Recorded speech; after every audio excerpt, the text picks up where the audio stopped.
ವಿಕಸಿತ ಭಾರತಕ್ಕಾಗಿ ಎಲ್ಲರೂ ಸಂಘಟನೆ ಮಾಡಿ ನಾವೆಲ್ಲ ಒಗ್ಗಟ್ಟಾಗಿ ನಡೆಯುವ ಸಂಕಲ್ಪ ಮಾಡೋಣ.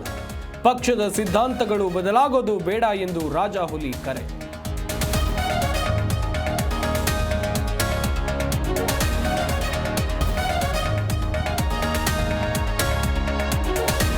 ಪಕ್ಷದ ವಿಚಾರ ನಾಲ್ಕು ಗೋಡೆ ನಡುವೆ ಮಾತನಾಡಬೇಕು. ನಿಮಗೆ ಧೈರ್ಯ ಇದ್ರೆ ಮುಂದೆ ಬಂದು ಬೈರಿ.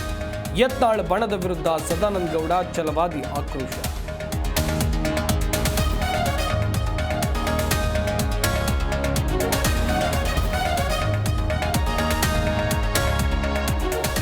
ಗವರ್ನರ್ ಹೆಸರಿನಲ್ಲಿದ್ದ ಜಮೀನು ಮಂಗಮಾಯ. ಬೆಳಗಾವಿಯಲ್ಲಿ 5.5 ಎಕರೆ ಜಮೀನು ಗುಳುಂ. ಭೂಗಳ್ಳರ ಜೊತೆ ಅಧಿಕಾರಿಗಳು ಶಾಮೀಲು.